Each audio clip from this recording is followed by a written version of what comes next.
Mesdames et messieurs, bonjour et bienvenue au 13h. La bête noire des agriculteurs est déjà de retour avant même l'installation complète de la campagne agricole.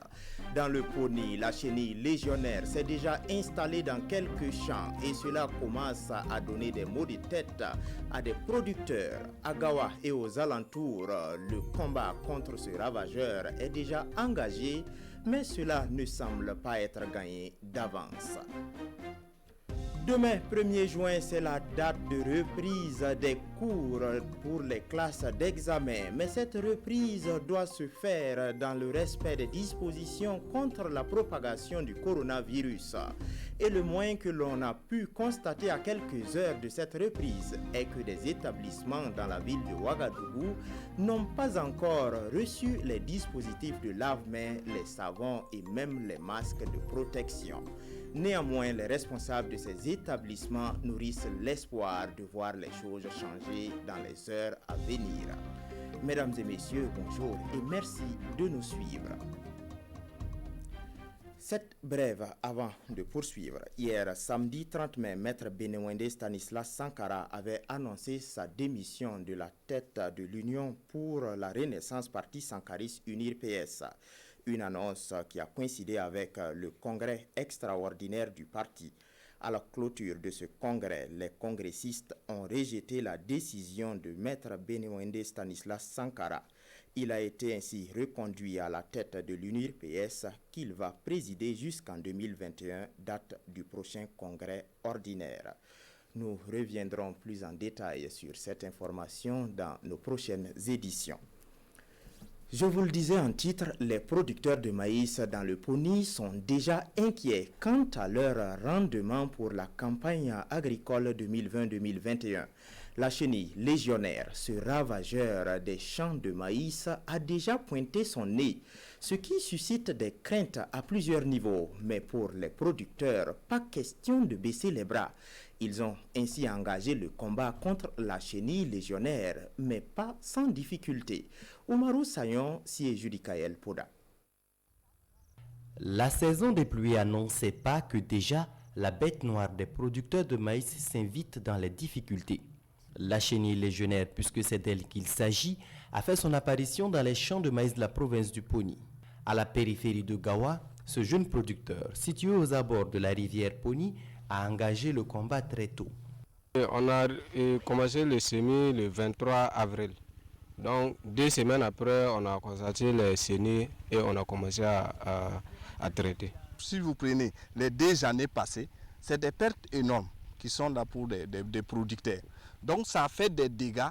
Par exemple, si vous prenez Agawa, Djibougou et puis Dano, ça fait vraiment, il y a certains producteurs aujourd'hui qui ne peuvent plus payer 3 sacs d'engrais puisqu'ils sont rentrés dans des pertes. Si les dégâts sont moindres dans ce champ de 7 hectares de maïs Massongo, c'est parce que la menace n'est plus nouvelle. À Danhal, à une dizaine de kilomètres de Gawa, cet entrepreneur agricole, producteur semencier, constate les mêmes dégâts dans son exploitation d'une trentaine d'hectares. Donc à partir du 14e jour, on a senti qu'il y avait déjà l'attaque.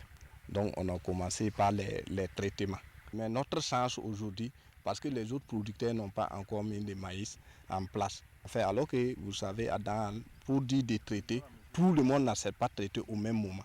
Alors que si tout le monde traitait au même moment, on pouvait carrément en finir avec les chenilles.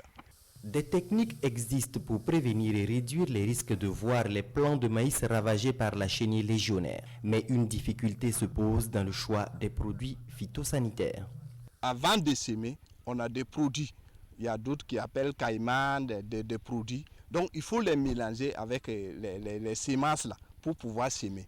Et d'abord pour prendre les semences, il faut aller avec les semenciers, prendre les semences améliorées pour pouvoir semer. Et maintenant, on n'a pas un produit type même pour qu'on puisse dire que c'est tel produit là qui traite ces arts de microbes. L'utilisation des eaux de ruissellement par ces 2 producteurs leur donne une longueur d'avance par rapport aux autres. Mais cette année, la priorité de ces producteurs, c'est le riz. Cette inquiétude des chenilles légionnaires ne s'est pas encore installée dans la province du Houé. À ce niveau, les producteurs n'ont pas encore entamé les travaux Les grands travaux, et à l'heure actuelle, ils se limitent qu'à la préparation des sols et au dépôt de la fémure organique dans les champs. Le constat de l'installation de la campagne agricole dans le Houé, c'est un sujet signé Maneka Yen et Karim Sissé. La zone agricole de Samandeni dans le Houé a enregistré à la date du 28 mai 2020 une pluviométrie de 32 mm. Une quantité de pluie qui a permis à certains producteurs d'entamer les travaux champêtres.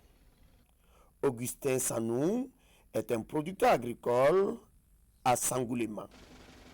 Actuellement, avec ses enfants, il s'attelle à l'épandage de la fumée organique et au labour de son champ.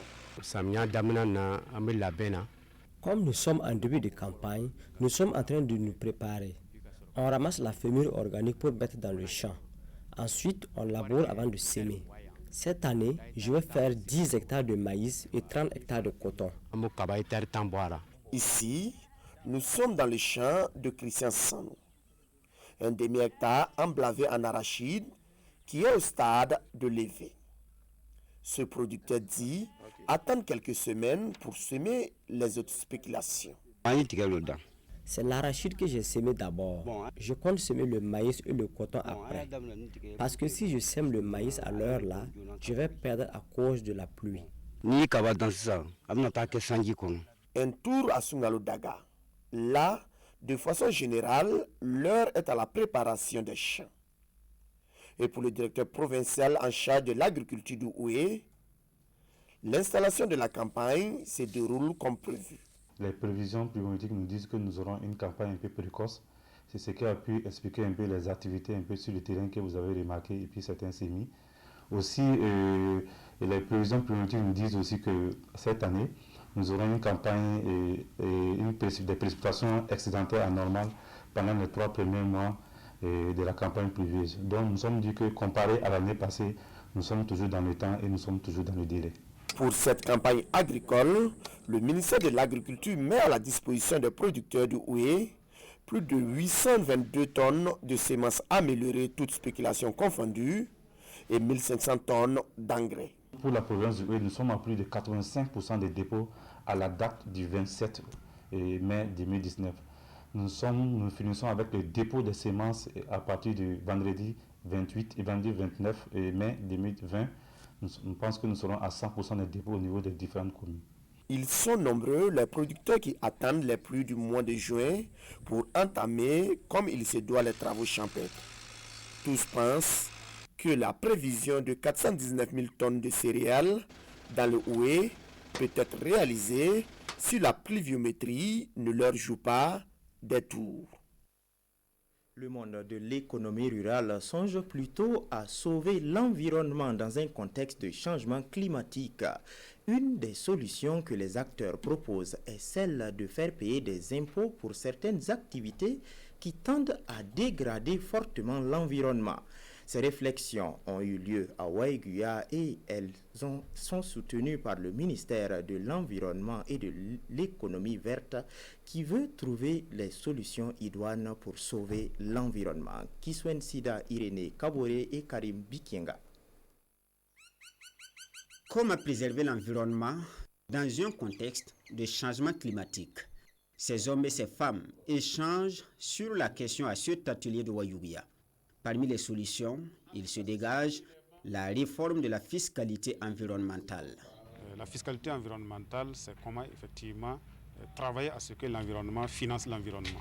Comment est-ce qu'on pourra, à travers donc l'environnement, percevoir aussi non seulement des taxes, mais aussi des mesures incitatives par rapport à ceux qui dépendent donc des ressources naturelles et environnementales de façon globale. Cet atelier va certainement mettre les acteurs au niveau de la région d'accord, parce que ça va leur permettre non seulement de s'approprier le thème, voir quel est son contenu et puis quelle peut être la plus-value de cette fiscalité environnementale. De l'avis des experts, l'Afrique dépend essentiellement du système climatique pour son alimentation.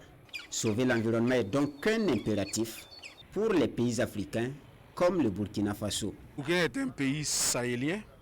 Aujourd'hui, la question des changements climatiques se pose avec acuité.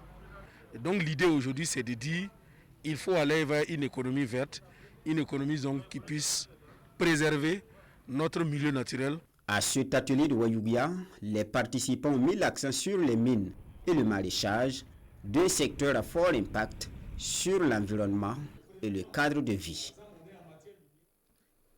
Et si vous avez récemment emprunté la route Kampala-Tchébélé, vous avez sûrement fait le constat de l'état de dégradation de la route. Une portion de cette route a atteint un niveau de dégradation qui occasionne de graves incidents. Les populations ont décidé de mettre fin à leur calvaire avant que la saison des pluies ne s'installe véritablement. Et depuis ce 25 mai, les populations de cette partie du Naouri se sont mobilisées pour effectuer des travaux de réfection de la partie dangereuse de la route nationale numéro 25. Daouda Ouattara et Olopoda. La scène se passe sur l'axe Kampala-Tchébélé. Visiblement, ces populations du Naouri sont motivées pour donner un nouveau visage à cette partie de la RN25. Une route qui était dans un état de dégradation avancé, causant ainsi plusieurs accidents, dont un décès. Avec les pluies de l'année dernière, la voie était déjà partie. Et il nous restait un petit morceau pour que ça puisse se diviser en deux. Donc c'est ça, nous jeunes du Naouri, on s'est engagé, on a dit qu'est-ce qu'on pouvait faire immédiatement. Parce que si on était toujours là assis, on attendait les autorités pour venir en aide, est-ce que c'est sûr qu'ils vont venir trouver la voie toujours en temps ou encore avant que ça ne se divise en deux? C'est à partir de là qu'on a lancé l'idée sur les internautes, sur Facebook, et effectivement les gens ont pris connaissance. Un appel à la mobilisation sur les réseaux sociaux qui a permis dès les premières heures de récolter plus de 600 000 francs CFA et autres contributions volontaires, notamment des tricycles, des tracteurs, des pioches, des pelles, du ciment et divers matériaux venant des personnes de bonne volonté. J'essaie de les guider un peu. À la fin, ils ont demandé notre accompagnement technique et on les a montré quoi faire. Ils ont fouillé rapidement. On les a demandé s'ils avaient des semences. Ils disent qu'ils ont tout. Ils n'avaient pas de gravier. Ils ont vite ramené aussi. Notre fille qui est décédée ici, on n'est pas contente. Parce que si un enfant décède, c'est les mamans. C'est pourquoi nous aussi, on est sortis pour travailler, pour qu'on bouche le trou là, en entendant le gouvernement. Débuté le 25 mai dernier, l'engagement citoyen de ces populations du Naouri a permis de dresser aujourd'hui un béton d'une longueur de plus de 30 mètres. À travers ces travaux communautaires, c'est l'union des fils et filles du Naouri qui se renforce. Il faut que la jeunesse sache que le développement doit commencer par nous-mêmes. Et je suis fier de cette jeunesse. Je suis venu pour les encourager. Ce sont les vrais bulldozers qui sont en train de faire le travail. Rester mobilisés. Pour d'autres actions citoyennes, c'est le mot d'ordre du comité car les défis sont énormes. En témoigne la dégradation de cet ouvrage de franchissement à l'entrée de la commune de Tchébélé. Un ouvrage dont les jours sont comptés avec la saison pluvieuse qui se profile à l'horizon. Cette brève avant de poursuivre. Hier, des dizaines de marchands d'animaux ont été tués au marché de bétail de Kompiembiga, localité située dans la commune de Pama, province de la Kompienga. C'est aux environs de 12 heures que des individus armés sont arrivés à moto et ont ouvert le feu sur le marché qui grouillait de monde. L'attaque a également fait plusieurs blessés. La suite de ce journal nous amène à Kaya, où la journée mondiale de l'hygiène menstruelle a été célébrée en différé ce 29 mai. L'association Mains Unies pour le Sahel et ses partenaires ont procédé à des séances d'échange avec les filles déplacées qui sont actuellement dans des situations difficiles. Cette rencontre a été ponctuée par un don de kits d'hygiène pour une meilleure gestion des menstrues. Martin Ouedraogo, Jacques Ouedraogo. Ces filles déplacées reçoivent des kits d'hygiène à l'occasion de la célébration de la journée mondiale des menstrues à Kaya. L'initiative est de l'association Mains Unies du Sahel. Elle entend ainsi œuvrer à la bonne gestion des menstrues, surtout pour ces filles vulnérables. Le message que nous avons à lancer, c'est de briser le tabou autour de la gestion des menstrues pour dire que nous devons gérer de façon adéquate justement ces menstrues-là, à travers non seulement des dispositifs appropriés, mais également à travers des serviettes et également des sensibilisations de l'eau pour accompagner la jeune fille à mieux gérer ces menstrues-là. Elle ne doit pas avoir honte parce que c'est un phénomène tout à fait naturel. Ça prouve donc qu'elle est femme. Les bénéficiaires du jour se disent satisfaites de cette initiative. Elles promettent briser les barrières pour mieux gérer leurs menstrues. Nous allons mettre en application ce qu'on nous a appris. Nous allons utiliser ces matériels à bon escient. J'invite toutes mes camarades à faire autant car c'est pour notre épanouissement. À cette journée mondiale des menstrues, un plaidoyer a été formulé à l'endroit des autorités régionales.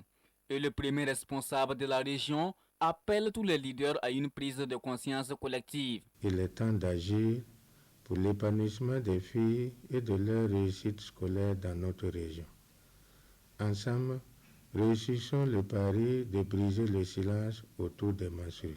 L'association Mains Unies du Sahel entend pérenniser ses actions en faveur des jeunes filles. Des séances de sensibilisation sont prévues les jours à venir pour mieux outiller ces filles sur la gestion hygiénique des menstrues. Demain, 1er juin, c'est la date de reprise des cours pour les classes d'examen. 800 000 élèves des classes de 3e et de terminale sont concernés par cette reprise. Et le ministère de l'Éducation a pris des dispositions pour que cette reprise ne soit pas source de propagation du coronavirus. Des dispositifs de lave-mains, du savon et des masques de protection sont ainsi donnés aux écoles afin de protéger les élèves et les enseignants. Et s'il y a certains établissements qui sont prêts et attendent que les élèves, il y a d'autres dans lesquels où le minimum de dispositifs de protection n'est pas encore en place. Le constat avec Issa Kafando et Amandine Lalsaga. Un seul dispositif de lavage des mains pour 2 classes d'examen de 50 élèves chacune. Nous sommes à l'école primaire Sacré-Cœur de Norguin, dans le quartier d'Apoya de Ouagadougou. Chantal Ilboudo est directrice adjointe de l'école. Pour cette reprise des classes, elle dit avoir reçu du savon et des masques en nombre suffisant venus du ministère de l'Éducation nationale, de l'alphabétisation et de la promotion des langues nationales. Seul hic. Un seul dispositif de lave-main pour l'école A et l'école B. Comment on va gérer ça? C'est difficile, on ne sait pas ce qu'on va faire. Ceux de la B vont laver après, ils vont ramener ça en A ou bien franchement, on ne sait pas ce qu'on va faire, mais on attend de voir. Autre établissement, autre réalité. Aucun dispositif de lavage des mains ici, à l'école publique primaire Nemnen 2, nous confie son directeur. Rodrigue Gamené est toujours dans l'attente et nourrit l'espoir pour les heures à venir. On n'a pas reçu de dispositif de lavement de mains, malheureusement. Et ça a été une période aussi un peu complexe, souvent pour les bureaux, puisque ça vient à un moment où les fonds sont pratiquement s'amenuisent.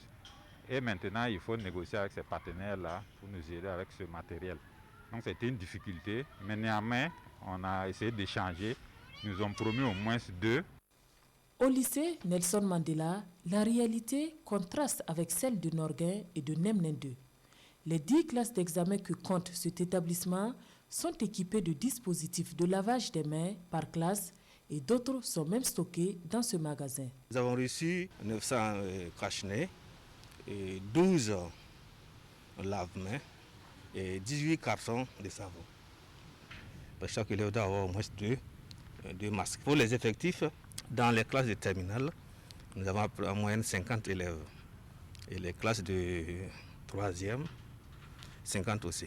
Voilà. Et nous sommes en train d'œuvrer pour respecter la distanciation dans les classes. Au noble et grand Zenda de Ouagadougou, 20 classes d'examen reprennent avec un effectif de plus de 1200 élèves environ. Et face au manque d'accompagnement, ici, on est un peu plus créatif. Un dispositif pas comme les autres. Nous avons 8 classes de 3e et puis 12 classes de terminale. Et compte tenu du nombre quand même, donc nous avons installé le dispositif de lave-mains avec un ensemble d'une centaine de robinets que nous avons implantés au niveau des salles de classe avec un dispositif pour accueillir le savon afin que les élèves puissent se laver les mains à chaque fois que besoin avant d'aller en classe. Nous devons normalement respecter la distanciation physique dans les salles de classe, ce qui va nous amener, si c'est nécessaire, à diviser les classes pour respecter toutes les mesures édictées par le gouvernement dans le sens de la lutte contre cette maladie. Des classes qui s'ouvrent demain avec comme module premier un cours de sensibilisation sur la maladie à coronavirus. Cette pandémie qui a mis à mal le système éducatif burkinabé. Vous venez de le suivre à l'école Nemnen 2, les choses ne sont pas totalement en place, ce qui n'est pas le cas de l'école Nemnen 1, où les choses sont en bonne voie pour la reprise des cours. Cet établissement du primaire a reçu des dispositifs de lavage des mains, des masques et des tables-bancs de la part du Rotary Club Ouagadougou. Le don a été remis ce jeudi en présence de Adama Guiti et Oumou Sissé. Le 1er juin prochain, les élèves des classes de CM2 de l'école Nemnem 1 de Ouagadougou reprendront sereinement le chemin de leur école. Et cela grâce au don du Rotary Club de Ouagadougou. Un don composé entre autres de lave-mains, de savon, de gel hydroalcoolique et de cache-nez. Avec cette pandémie, c'est sûr qu'il y a des répercussions au niveau de l'éducation. Il y a des enfants qui vont entrer le 1er juin. Je pense que ce don peut servir déjà à ça en attendant la rentrée prochaine. C'est un don du cœur et ça a une valeur inestimable. Un don d'une valeur inestimable qui permettra aux écoliers de Nemnem 1 de respecter les mesures barrières face à la maladie à coronavirus. Nous les adultes, nous avons déjà pris conscience du danger de la chose, mais avec les enfants, ce n'est pas le cas. D'abord, il y a un travail de sensibilisation à faire, mais ce travail de sensibilisation serait nul si nous n'avons pas de matériel conséquent pour vraiment respecter les mesures barrières. Donc, vraiment, nous sommes très satisfaits de ce don. En plus du matériel de protection, le Rotary Club de Ouagadougou a offert une trentaine de tables-bancs et une douzaine de chaises de bureau à l'école primaire publique de Nemnem 1. En Europe, la crainte de contamination par les masques jetables grandit du Portugal en Italie en passant par la France. À Paris, ces masques à usage unique se retrouvent à plusieurs endroits sur le trottoir et parfois dans les poubelles du recyclage, ce qui augmente les risques de contamination des travailleurs des centres de tri et également des balayeurs de rue. Les masques sont devenus incontournables au Portugal comme dans de nombreux pays. Une fois utilisés, les masques à usage unique doivent être jetés dans une poubelle, mais surtout pas dans celle du recyclage. Ils n'y ont jamais eu leur place et surtout le risque est grand de contaminer les travailleurs des centres de tri, comme ici à Lisbonne. Ce centre de recyclage est le plus grand du pays. Il y a encore beaucoup d'erreurs. Des masques et des gants sont jetés dans les poubelles de tri et ça ne doit pas être le cas, car ensuite on les retrouve en centre de tri. Nous avons fait un test. Pendant 2 heures, nous avons rempli 3 sacs de masques et de gants. Comme les mégots de cigarettes ou d'autres déchets, les masques n'ont rien à faire par terre. En France, pourtant, les rues de certaines villes, comme à Paris, en sont jonchées, exposant les balayeurs. Quand vous êtes chez vous, le mieux à faire, c'est de les mettre dans un sac plastique, fermé pendant 24 heures. Au bout de 24 heures, vous les jetez à la poubelle. Et de cette manière-là, c'est comme ça que vous exposerez le moins possible les agents qui ensuite vont être chargés de ramasser les poubelles. Les ONG de défense de l'environnement dénoncent par ailleurs le retour en force du plastique sous toutes ses formes, comme avec les masques, une véritable menace pour la planète.